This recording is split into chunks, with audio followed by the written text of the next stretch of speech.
Hey, welcome back to Divinely Uninspired, episode 13. It's our first show of 2022. We're feeling good. We're excited. We all have the sniffles, so if you hear us sniffling, we apologize. We don't think it's COVID. I don't know. Maybe it's COVID. But we're here with Jeremy, as always. Jeremy, good to see you. How's everybody doing? Oh, I'm great. How about you guys? Wonderful. Awesome. That's Spencer. Spencer's with us again today. Hey, everybody. Good to hear you, man. I'm also seeing you, but I was looking at my computer, so I was only hearing you. And then once again with us is Penny. Penny, glad you're here with us. Hey, y'all. Hey, so we're going to play a little bit of a game before we get started here. Just a quick game of what does Spencer know or what Spencer doesn't know. We need a jingle for this. I can give you some game show music. Okay. You want some game show music? Here we go. Here. Yeah. Hey. Welcome everybody to the What Does Spencer Know show. We're going to ask Spencer about some things from the 80s and 90s and see if he knows what they are. I was looking through some of the bands that I listen to. Yeah. And I just, do you know who the Gin Blossoms are? Nope. No? No. Well, the gin blossoms? Gin, G-I-N. Do you know what a gin blossom is? It's like when your nose gets all red from drinking alcohol. They call that a gin blossom. I didn't know that. I knew that gin was an alcohol. Yeah. Their big song was Hey Jealousy. Go look up that song. Never heard of it. You ever see the movie Labyrinth? Oh, with David Bowie? Yeah. Yeah. Okay, I'm shocked. That movie terrified me as a child. Classic. It terrified me. It terrifies me as an adult. Yeah. Right. It's pretty creepy. He wears that skin tight jumpsuit the entire time. Leaves very little of the imagination. I don't remember much of that movie, but I do remember watching it as a little child. Terrible soundtrack. I'm sure. But all Bowie written songs, interestingly enough. What about the Crash Test Dummies? Do you know what the Crash Test Dummies were? I remember seeing something with Crash Test Dummies, but There was a line of toys. Okay. And then there was also a band, the Crash Test Dummies. I don't know about the band. No. Maybe I knew about the toys, but Okay. There's a cartoon too, or a show. Yeah. For a little bit. Yep. cool. What about you guys? You guys got anything to throw at him? All right, I'm gonna start the lyrics to this song, and you gotta tell me what this song is. Oh no. Today is gonna be the day they're gonna throw it back to you. Who is that? What is it? It's what's the band? What's the name of the song? Everybody from the 90s knows this song. Wonderwall. There you go. good job. By Oasis. There you go. I do Great know that song. song. Yeah, but you got to sing it like Liam Gallagher. Today's gonna be very nasally. Yeah. Anybody else have anything for him? Oh, I'd have to really think about it. Were you, let's see, 90s, grew up in the 90s or grew up like early 2000s? Do you remember the milk ads? Do you remember when everyone was doing like drink milk? Do you all remember Got that? Milk? Yeah. Oh, Got milk. Yeah. You remember all that? Yeah. Oh, yeah. I do remember Do you know who Got Milk. McGruff is? McGruff. No. You know who No. McGruff is? Oh my goodness! Who's McGruff? McGruff the crime dog. You were never a crime stopper. Take a bite out of crime. I do know about McGruff. Yes. Did you ever go to a Dare concert? Not a concert, but we had Dare officers come to our classroom. So there was a concert that they would hold here in Louisville every year of police Yes. officers that they would rap and they would dance. Police and, officers Yes. would? Oh yes. Oh, They they were singing too, like full on. The year Men in Black came out, they did Men in Blue. Oh, wow. Here come the Men in Blue. Oh, my Do you know what gosh. BKs are? BKs? Yeah. No. You never heard a pair of BKs? Is that like a pair of shoes? Yeah. No. I don't know what British Knights. Oh. Gosh. You're learning more every day. That sounds like- You Spencer. should Google British Knights. I haven't It's heard very that in similar to forever. British Knights sounds like something like an off-brand you would get at Like- Kmart or something. But based on what you all wear, like millennials, I think you all would be all about some British Knights. British They were like Knights? the ugliest shoes ever, but they were super popular for a little while. There was another one though. What was it? LA Gear, and Yeah. then the Fila's that had the gels. You could change out the gels on the Right. side of your shoe. Do you remember the different shoes colors. that had like the pump of the? Heck yeah. Reebok pump. I had Reebok pumps. Yes, those. Do you know what that is? Reebok pumps? Yeah, you got a Yes. little button Oh, on it. here's that a good would one. do poof. You're from the Uh-uh. South. Do you know who Grandmama is? No. Larry Johnson? No. Oh. You gotta Man. go Google all of these things Yeah, later. I got today, a whole Spencer. new All right, list of one things. more Christian reference. The Power Team. Ooh, I know the Power Team. Do you know who the Power Team is? No, my earliest Christian reference would be Bible Man. Well, they would go to schools and stuff too. It wasn't always churches. They were I the see. guys that would like rip a phone book. They were like bodybuilders. They were like break baseball bats yeah, over yeah, these. yeah. They broke baseball bats over these for Jesus. Yeah. Yeah. That sounds not good. Well, we're going to do all kinds of things for Jesus today, mainly talk about some things that are on our mind. But first things first, here's the song. Here we go. 1, 2, 1, 2, 3, 4.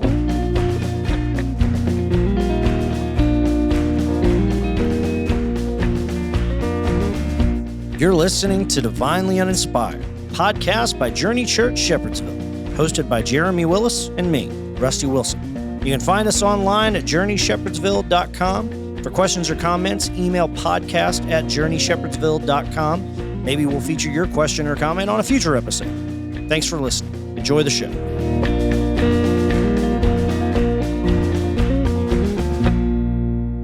So the NFL playoffs are about to start, and for the first time in a long time as a Tennessee Titans fan, I am very hopeful. We landed the number 1 seed in the AFC, which we haven't done that since like 2008.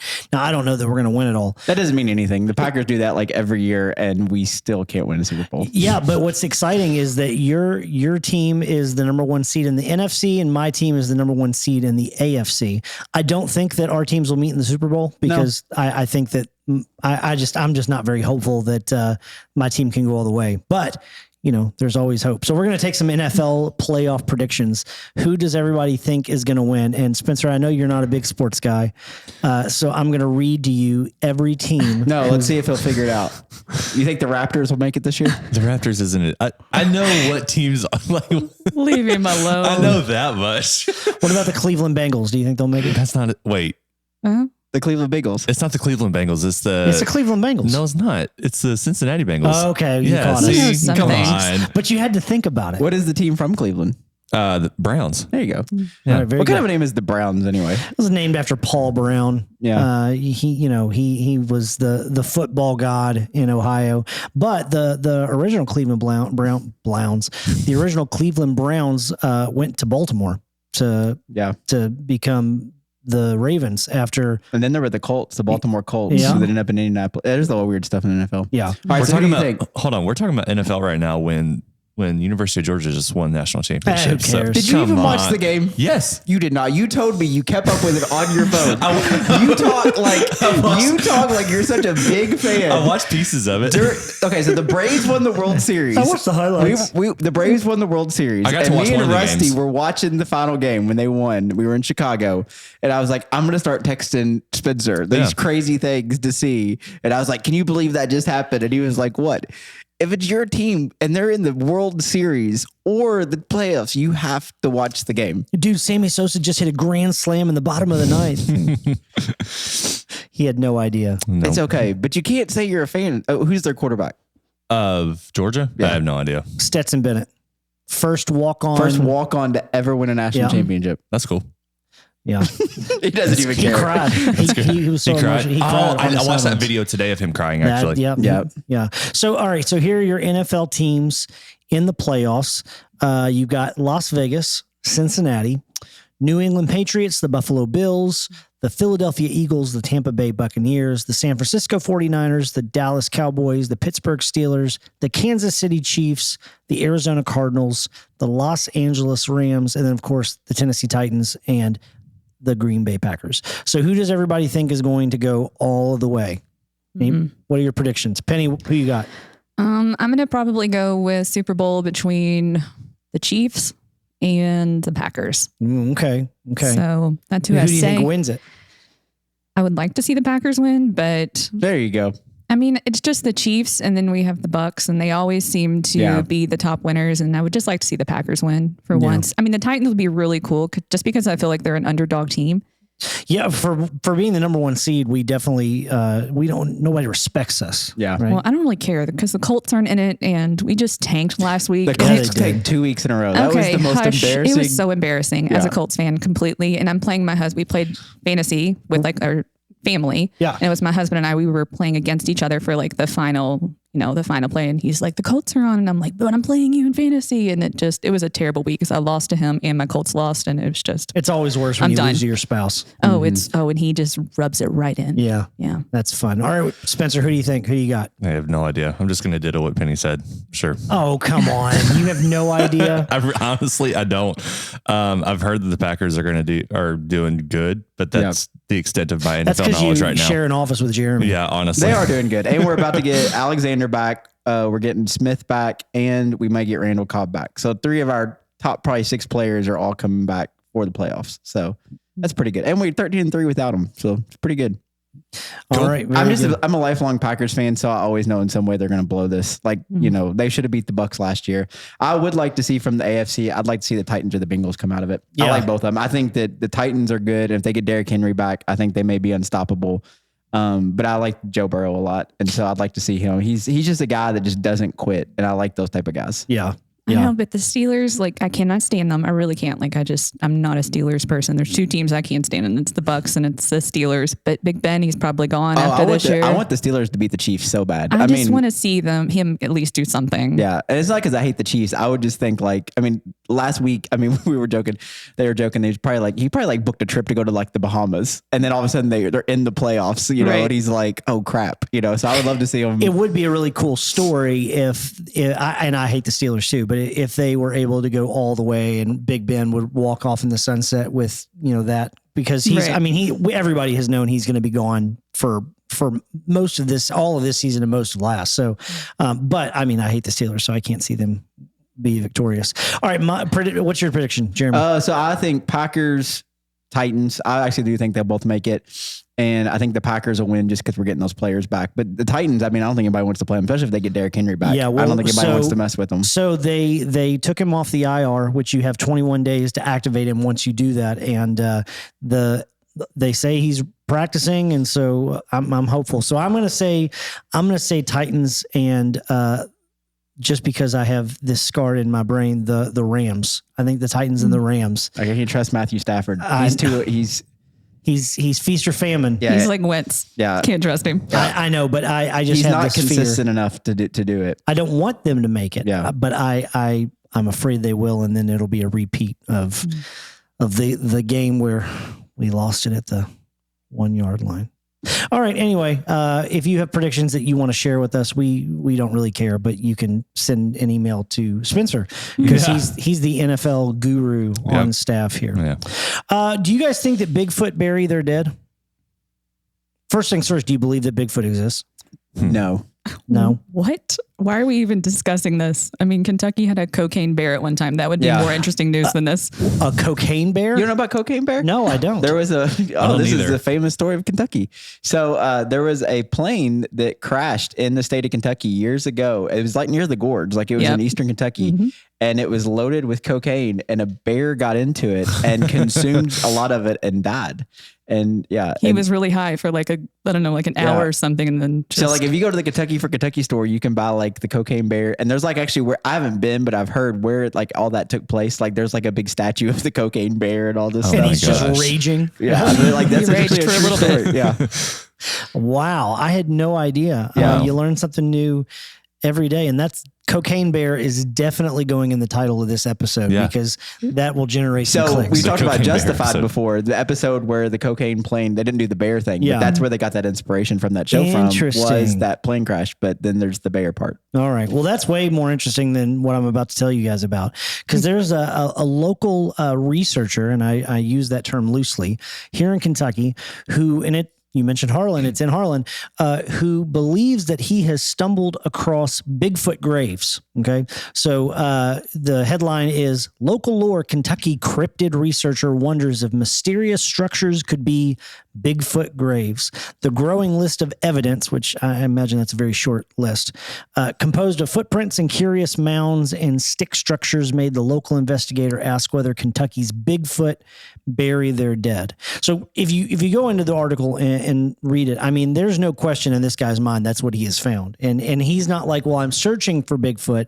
He's like, oh, I've seen Bigfoot 100 times. Like, I know that Bigfoot is real. And he's really good friends with a cocaine bear. Yeah. I mean, I don't want Bigfoot to be real. I think it'd be awesome. I just don't think it's true. Like, I mean, like, we got into the aliens that one week. Like aliens, if there are aliens here on the planet, they're smart enough to like get here. So they're smart enough to hide themselves. Bigfoot, I mean, somebody would have like seen him or had an encounter with him at some point if it really existed. And so it's like, I'm not buying the Bigfoot. I'm just confused. Bury they're dead. Like there's other Bigfoots walking around and he buries another. Well, yeah. And that's what they say why we haven't found their skeletons, because they bury their dead. But wouldn't we have found a shallow grave? No, you dig a deep grave. But he said they Bigfoot's- found mounds though. So Bigfoot's using shovels now? Yeah. Or his hands, he's got big hands. They're like shovels. Yeah. I don't know. I think the argument falls apart, but I'm going to read you this guy's. So why didn't they dig up the grave and see what was in it? Well, because that comes up in the article. Not They're afraid of disturbing it if it is a Bigfoot grave, because, nobody wants to disturb a grave. But he says this: I've seen it on several occasions. They're not dumb animals, but very intelligent beings that have a language. Over the years, I've had many things happen, spoken with thousands of witnesses, found a lot of evidence of these forest people. That's what Markham, I'm not sure what his first name is. I don't really care. I mean, I would love to see like a Bigfoot in clothes. I think that'd be kind of cool. Like if they are like intelligent, they're wearing like jeans and like sweaters and Like stuff. Harry and the Yeah, like Harry and the Hendersons. Hendersons. Yeah. I love that movie. That's a great. good movie. John Lithgow at his Do you know greatest. Harry and the Hendersons? I do. Okay. Never watched it, but I do. Oh, I do. you got to It's a go good home movie. and I do know watch it. about Go Harry watch and the it. Hendersons. That's your homework. Okay. But this is, I don't know if it holds up though. It holds up. Okay. It holds up. It's especially, as we become more conscientious of the environment, it holds up.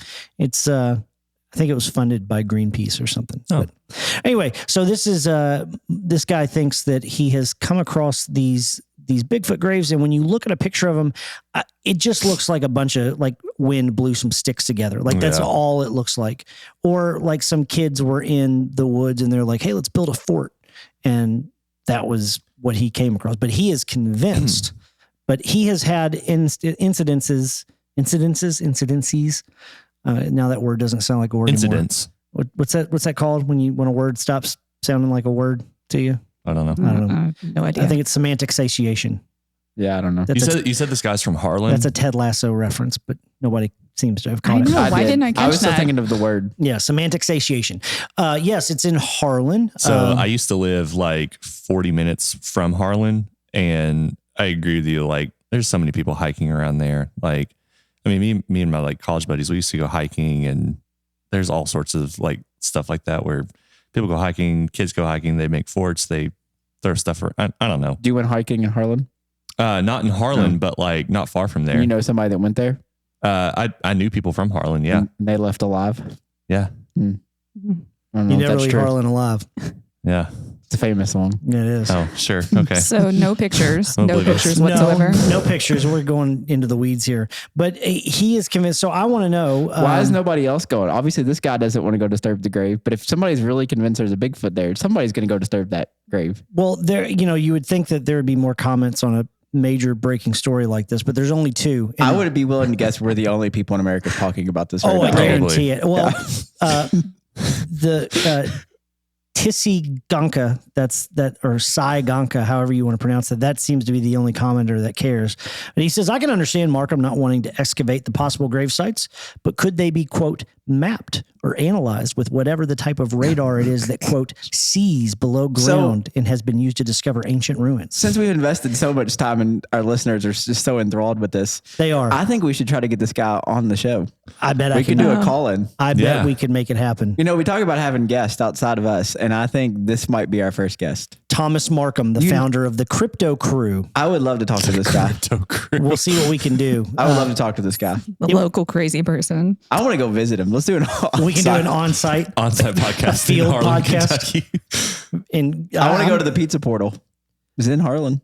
Is it really? Yeah, there's a real place. You could do like a live unearthing of the graves. Like you could be like, let's go dig them up together. And Like you when could make Geraldo opened Al Capone's safe. Right. We could really bring this show together if we went to Harlan, ate at the pizza portal, since we talked so much about Justified. Yeah. Interviewed this guy. It would be a good show. All right, cool. Well, I'm down. Schedule it.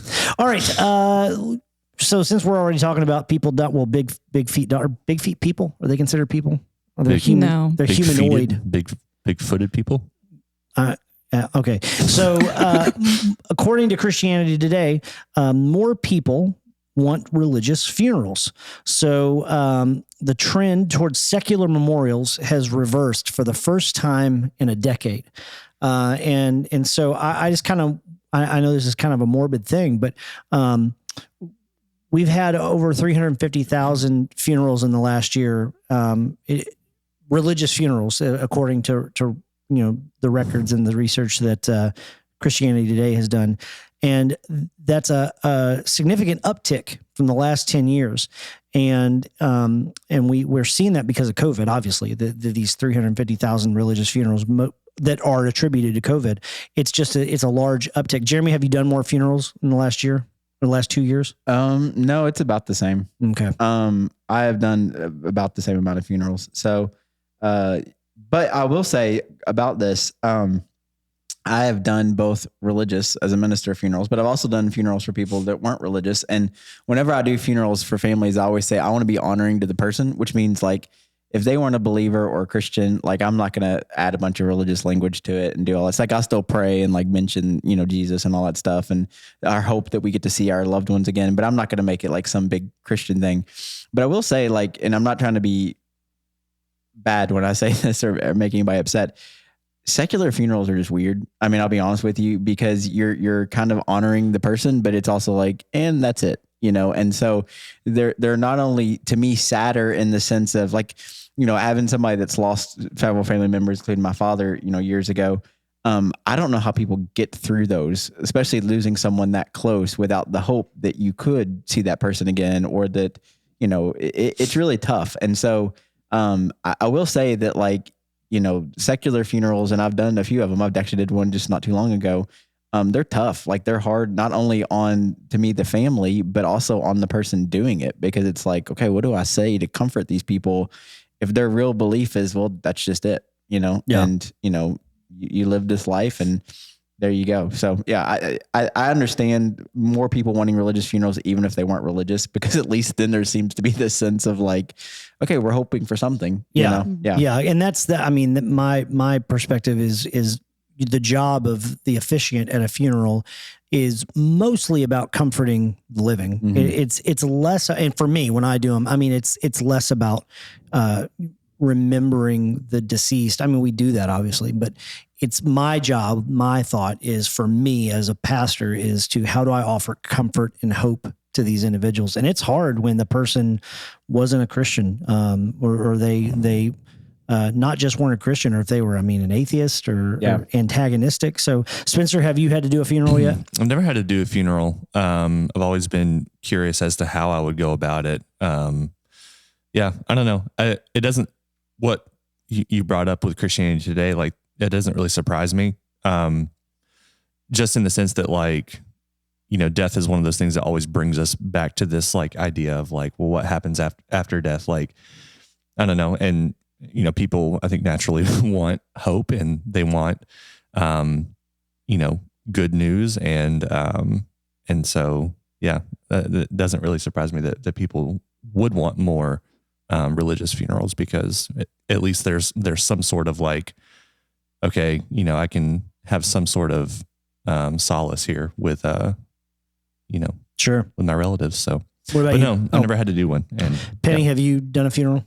No. No? I've never actually been to a funeral that didn't have some sort of religion to it. yeah, I haven't either. So I wouldn't really know what to expect in that particular way. But, funerals are for the living, not for the dead. And Sure. we know that. So it shouldn't surprise you that people want a comfort, and that idea that if God is involved, that there is something bigger and more whole to the situation, Yeah. So Do you think the big feet have religious funerals, or are they secular? clearly if they bury, they probably do. Yeah.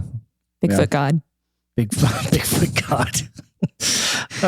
Well, Jeremy, would you rather do a wedding or a funeral? Oh, funeral all day long. Me too. Me Yeah. too. Why? Really? I'm Why? curious. So this is going to sound really bad. When you do a funeral, nobody's really paying attention to what you're saying. Mm. Like, there's you want to say comforting things. You want to say things. Weddings are so stressful because it's just like everybody's Very high stakes. very high stakes. Mm-hmm.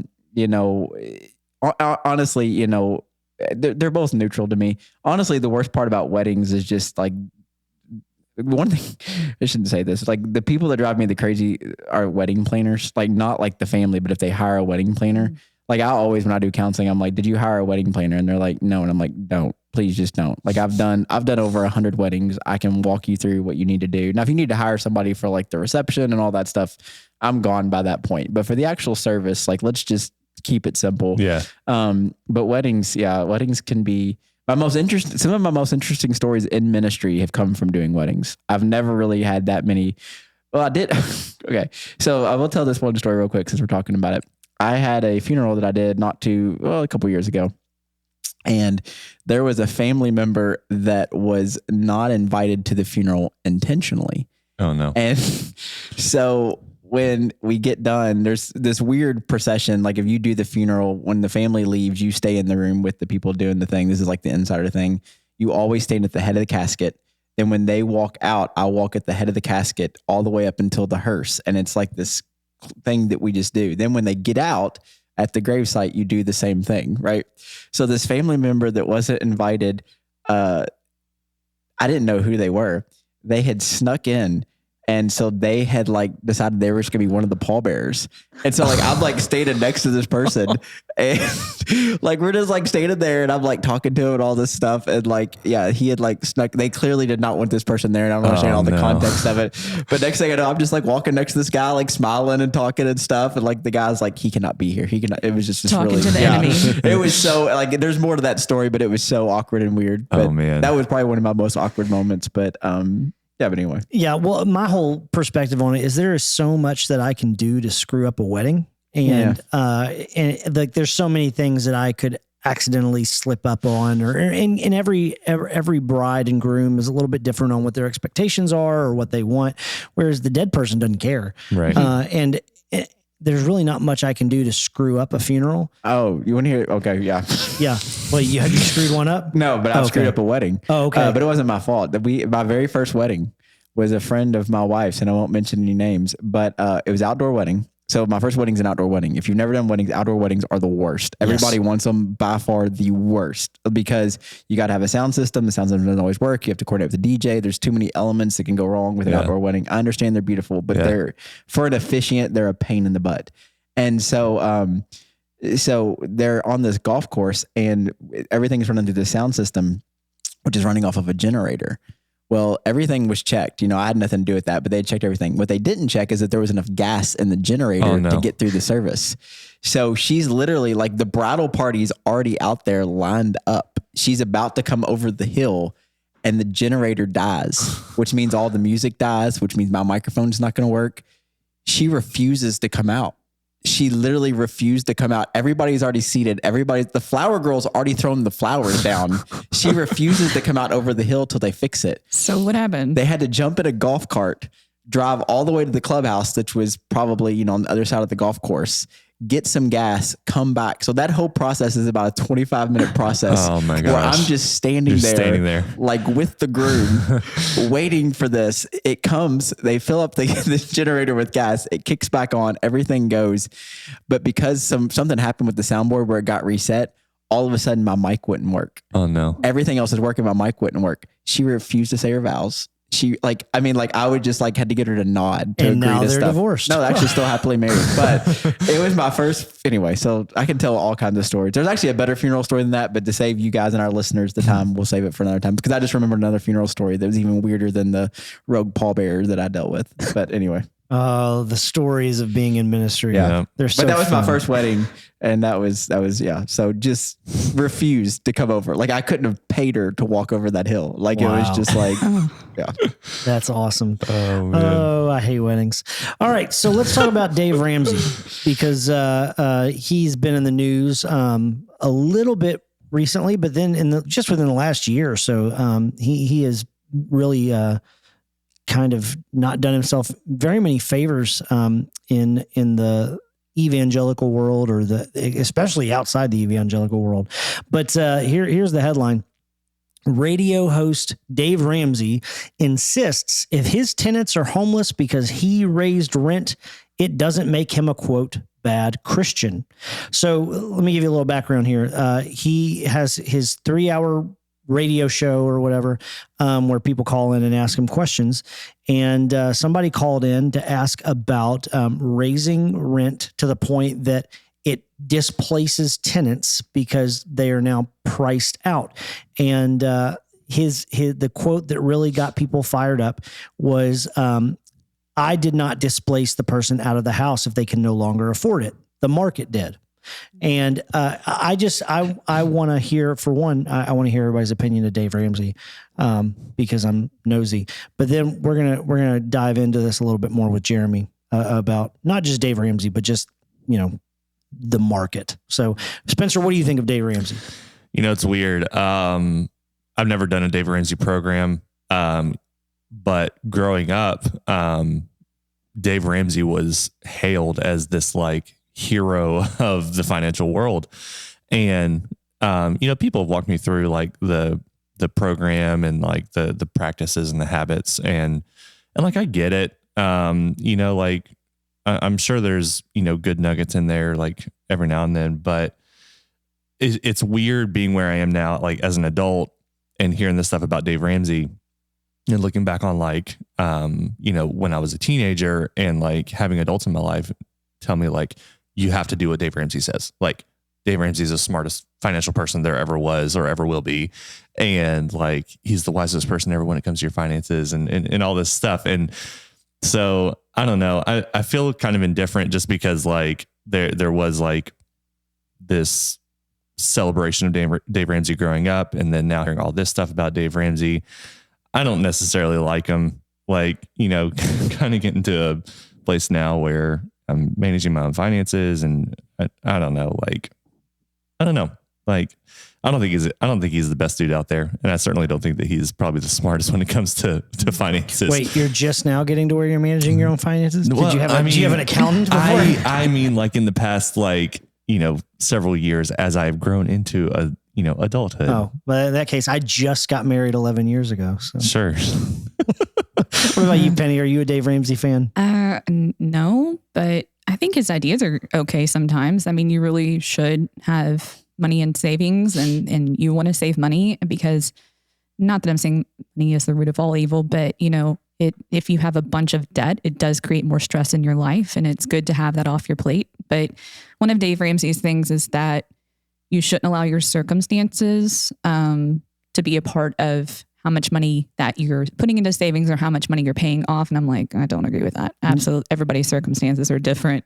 And there's nothing worse than a rich man telling you what you should do with your money. Oh, it's the worst. It's like Kylie Jenner. Like she's like a self-proclaimed billionaire. And I'm like, no. She's self-proclaimed, so she's not actually a billionaire? What? You said she's a self-proclaimed billionaire. So is she actually a billionaire? I don't know. She's actually not. They came out. They said she was the first female billionaire under a certain age, and then they turned out that she actually isn't. Yeah, but she's still worth a whole lot more money than any of us. Yeah, she is. Combined. Great. But also it was handed to her on a silver spoon. Like it wasn't just, I worked so hard for this. And Dave Ramsey's kind of like with the same way, I think. I don't think that it's best to give advice on everything when you don't go through everyone's circumstances. And this particular thing's a kind of a hot mess. So I'm curious to see hear what Jeremy's going to say about it. So this isn't the first time that Dave Ramsey has been in the crosshairs. So last year when they were offering stimuli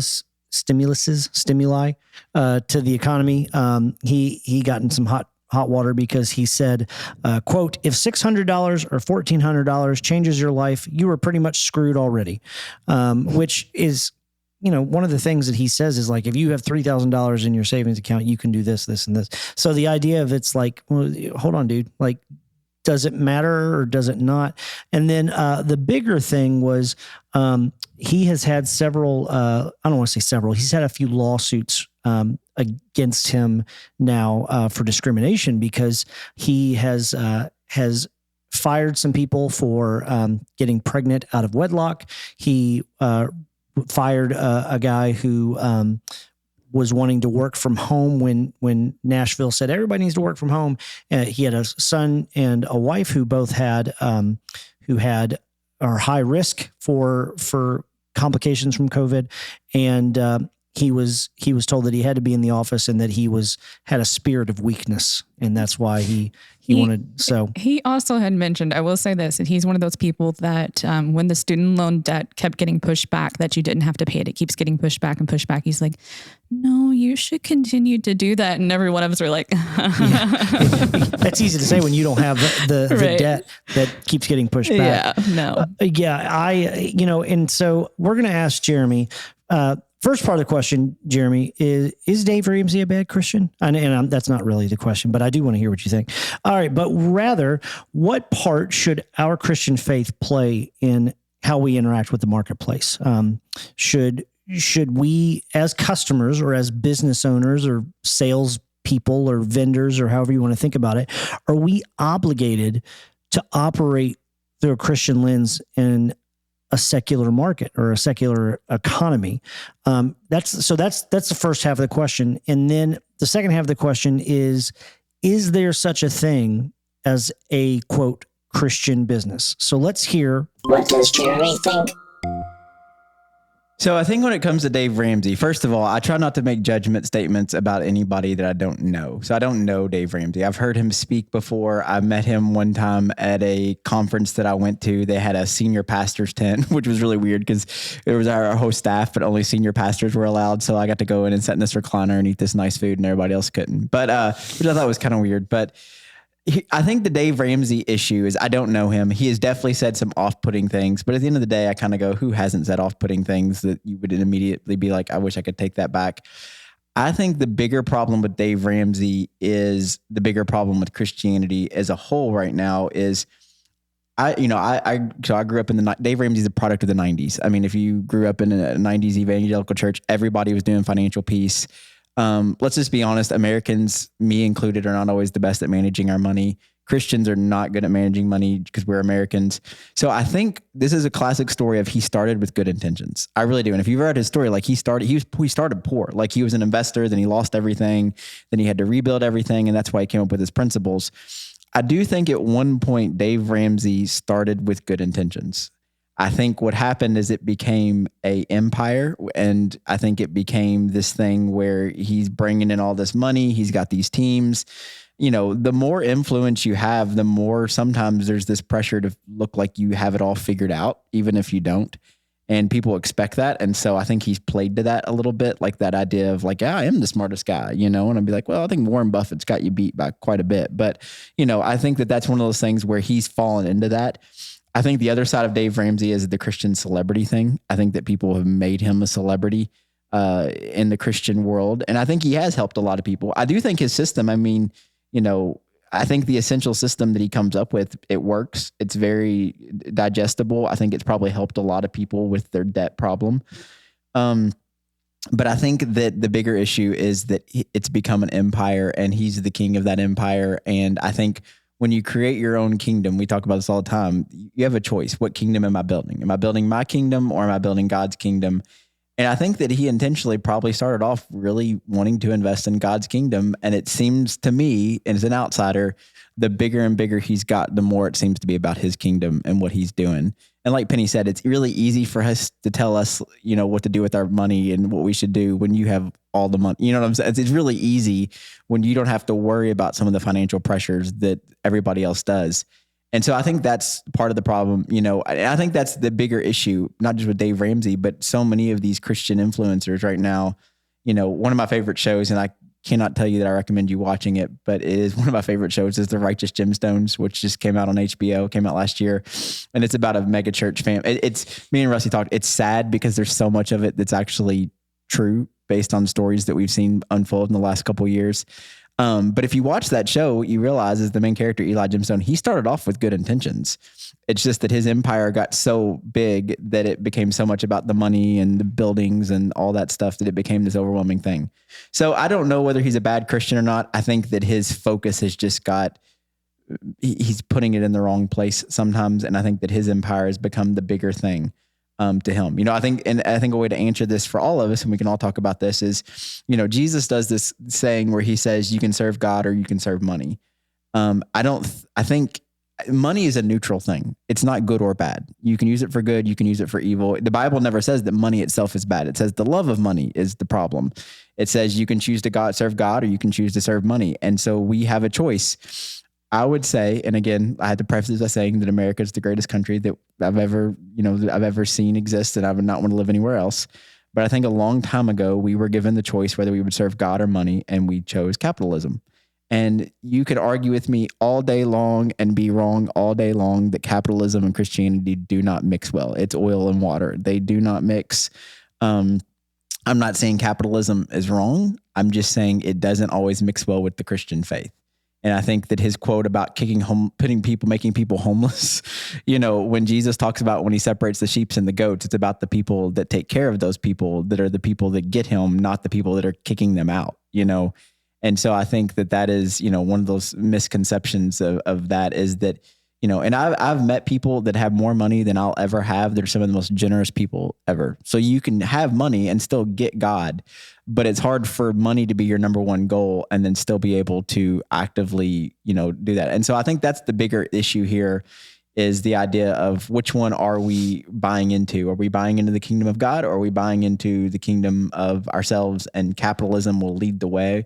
And there's all kinds of, to me, fundamental flaws with capitalism. I mean, to me, the biggest flaw of capitalism is the rich get richer and we just keep supporting it. And I think we don't think of it like that because we're like, oh, I can make money. Yeah, you can make money and have a good life in America.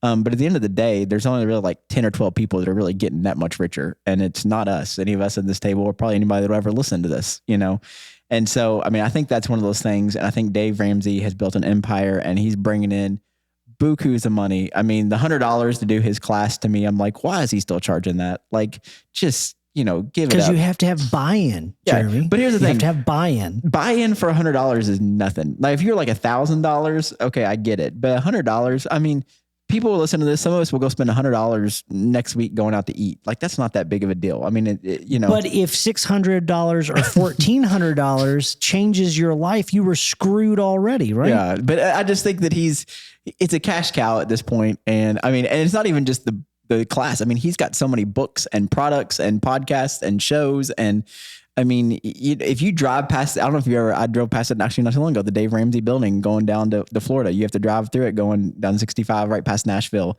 I mean, it is a massive building and it is one of the more impressive buildings in the Nashville area, so anyway. Why have I never paid attention to that building? Oh, it's a giant building that says Ramsey. You can't miss it. It's like it's huge. It's right past like Brentwood and stuff like that when you're going 65 south. Okay, yeah. Yeah. Next time you're there, look like once you get right past Brentwood, look to the left and you'll see a giant building that says Ramsey on it. There's a large golden calf out front too. You can't miss it. So I don't know if that answered the question or not, but I think he's a cog in the bigger problem. Do you know what I'm saying? Like, I don't think that he is the problem. I think he's bought into that bigger problem in America. As far as, is there a Christian business? Yeah. I mean, I think Christians can run business. I think, again, I don't think capitalism in and of itself is the worst thing. I think there's flaws in capitalism for sure that we choose to ignore sometimes. But I think the bigger issue is which kingdom are you serving? And, I think that it gets really easy, especially, and here's the other thing, when you're successful, it's so easy to get caught up in that. When you're not successful, it's easy to criticize guys like that, and I think that's the other side of it too, is it's easy for me to sit here and be like, oh, even though I talked about, who was it, Joel Osteen a few weeks ago, it's easy for me to be critical of Joel Osteen because I'm not Joel Osteen and I'll never be Joel Osteen, so it's easy to criticize, those people, but I don't know those people. I do think they've gotten caught up in a bigger issue that we face in America. Yeah. And so I would actually, I'm on kind of a different angle here. I don't think a business can be Christian. I think Christians can run the business. I think Christian people can operate the business, but Christianity is a relational thing. It's not just a label on things like it. So for me, like we have small business owners in our church, and they are good Christian people. But I think once we put a label of, well, it's a Christian business, I think we're kind of mixing things up a little bit. No, I would agree with that. Maybe I misunderstood what you were kind of asking. Yeah, I agree with that. I think that, years ago, so this is an example, like you go to Lifeway or like Family Bookstore and you'd buy like CDs and books. Okay.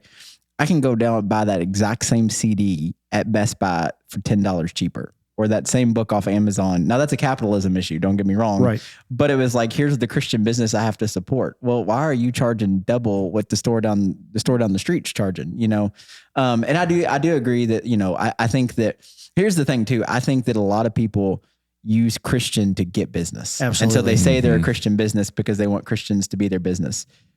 some of the worst contractors we've ever used, some of the worst people I've ever known that run businesses are actually Christians. Yeah. And they have their advertisement in the blue pages. Yeah, and you ever seen the blue pages? Well, they always have an ichthus on their card. That's right. If you have an ichthus on your card, I'm pretty much not going to use you. Because my boss is a Jewish carpenter. So that's a judgment statement. I shouldn't say that because I'm sure there are wonderful people out there that do that. But, I do think that becomes like a bigger issue. Yeah, I agree. So I would agree with you saying. I think that you can be a Christian and be a business owner. But, I always struggled, even with the church, like we're making money off of Jesus, like at the end of the day. And that's what a lot of businesses are doing. They're making money off of Jesus. And I don't know if that's a church is a different thing, I guess. But even still, I struggle with that sometimes. Like, I'm getting a paycheck to do something for the kingdom. Don't get me wrong. But it just, you know what I'm saying? Like there is some struggle there sometimes of like, when's too much, So anyway, well, so going back to the Christian business thing, I don't want it to sound like I'm against Christian people owning businesses. And in fact, if I have a Christian brother or sister that owns a business, if I have any sort of relationship with them, I'm probably going to choose to use them because I want to support them, as opposed to, calling just, somebody that I have no relationship with. Well, the thing about being like a church, I would like here. Pretty much anything I need to do from like health all the way to like buying stuff. There's somebody at our church that does that. So I'm going to use them because I trust them. I trust what they're doing. We have doctors, we have nurses, we have, business owners, in the area. And so, our eye doctor, our vet, all these people are people that come to our church and we trust them. We had somebody here yesterday in the church that was giving us carpet cleaning advice. And so, it's all kinds of different things. But they are business owners who happen to be Christians. So do they market as Christian business owners? That's the question. Because if you are going to market as a Christian business owner, you need to live up to the values. You need to be honest. You need to be fair and welcoming to everyone. Absolutely. So, and that's the thing with Dave Ramsey right now is he showing grace to people that need it at that moment? And the answer is no, he wasn't. So, So you think Dave Ramsey is a bad Christian, Penny? Is that what you're saying? No, because I really don't want anybody telling me I'm a bad Christian because I don't do everything. Watch you squirm. And I did squirm a little bit, but you know what I'm saying? Like, I don't think he's a bad Christian. I just think that I don't think it was taken out of context either. I do think he meant what he said. It just was not a good way to, have that out there. One of my favorite Twitter comments that got put on display in that article was, I wonder how much he would have charged for the loaves and the fish. Yeah. I think that's what becomes a thing too. When, it seems like, and not, the term nickel and dime, everything, like at some point, and even with like a Christian that owns a business, like if your services are worth that, that's fine. Like it's not like I'm arguing that you're charging too much or whatever, but I think like the Lifeway was a great example to me. And there's probably reasons why they charge more for the CDs. I don't know, but it would just seem odd to me that the Christian business is costing me more for the same product as the secular business down the road. Doesn't that it just seemed weird, at the end of the day. Yeah. And I wouldn't ask you, hey, give me like, I'm almost hesitant to ask people who I know, who I have a friendship with or a relationship with, if they're business owners, hey, can I hire you to do this? Cause it makes me uncomfortable to, and not that everybody does this, but sometimes because you're a pastor, they're like, oh, I'll give you a break. I always start the conversation with, I'm not looking for a deal. I'm just coming to you because I trust you. Yeah. Like, that's a good way to do it. That's how I always start to say, I always make it very clear. Like, I'm not looking for you to give me a hookup. Now, if you do, nobody's going to turn that down, but that's not a pastor relationship. That's we know each other. Yeah. But I always tell them, I'm only asking you because I trust you. And we do live in a world, unfortunately, where there's a lot of businesses we can't trust, Christian or not, and so that's the thing where to me, it's like, okay, I want to know somebody I can trust, which I think goes back to, what Penny said, like the ethics of, if you're going to run a business and people know and that's a bigger issue too, is if you're going to, if you're going to say you're a Christian, not necessarily you're running a Christian business, you better run that thing ethically and not be discriminatory to people and not charge more than what's needed for the services just to build your own kingdom. And I think that's another thing we could dive into. We probably don't have time for it, but that, I think that is a big issue and I think that's why a lot of people don't trust Christians, is because, they've done business, not necessarily in a Christian business, but with people that claim to be followers of Jesus, and they screw you over just like everybody else would. Yeah. So. Well, I think the tagline here is we all love money. So give us your money, right? And I mean, it is fun. You can buy a lot of things with I'm money. not hating on money. I mean, it does allow you to do a lot of fun things when you can. So, and pay your bills. It keeps you a roof over your head and a car to drive. And I mean, don't you think we're getting to a point with money though that it's just like arbitrary? Like, I mean, like some of this stuff, like just like like Bitcoin and crypto. But even like the housing market, like, you know, like we get to a certain point when we're what are we now? $27 trillion in debt, something like that. Like, so what happens when somebody tries? Like, who claims that? You know, do we just give them California? China. And just be like, that's what I'm saying. Do we just give China California and say, here, we're good now? Like, you get eventually to a number that it's like, who can even pay? You know, you have to back everything with gold. You don't back anything with gold anymore. It's like that scene in Austin Powers where Dr. Evil asked for $1 billion and they're back in the 60s and they all just laugh like, I want a gazillion trillion dollars. That's so funny. Nobody has $1 billion. What value are we really trading around? I mean, a bill is just a dollar's just a note saying that it's worth. And it's not backed up by anything anymore. Right. Exactly my point. So I'm like, so really it's not really worth. It all is arbitrary. It really is. We're starting to do, we bought it. We've got to rage against the machine, guys. We got to rage against the machine. Let's burn it down like in Fight Club. I walk around with handwritten pieces of paper that has a dollar amount on it. An IOU. Here you go, good sir. Like the Bitcoin, like we're going way off topic, but like when people try to explain to me, cause I own cryptocurrency, I got into it when it first started. I need to sell it cause I don't do anything with it. But like when you have someone try to explain to you what cryptocurrency is, they sound like, I know you're just like, what? Like, tell me what just happened again. Like it's like that meme from Always Sunny in Philadelphia where he's got the huge map on the you know what I'm talking about, and it's like this. Yeah, and you're just like, what? I don't understand it at all. Fake money, but there's billionaires of fake money. It's all fake Are money. Are you really a billionaire really if you have fake? Yeah, I guess that's true. It's all fake money unless it's in gold. Yeah. Which we accept gold. We'll take it. If you want to give it to Spencer could use it to get some bling. Yeah. So melt it down. I like it. All right. Well, guys, that's going to be our show for the day. We hope that you're listening. We hope that you had a wonderful new year. We hope that you will continue to listen. And if you wouldn't mind giving us a thumbs up or subscribe, that would be awesome. And whatever you do, don't tag Dave Ramsey in anything we just talked about. No, we don't want to get sued. Yeah. We'll have him on the show. Yeah. That'll be our next guest. We'll have him and the Bigfoot guy on the same show. Yeah. We could have fake Dave Ramsey call in. That would be fun because it's satire, so we can get away with that. All right. We'll see you next time.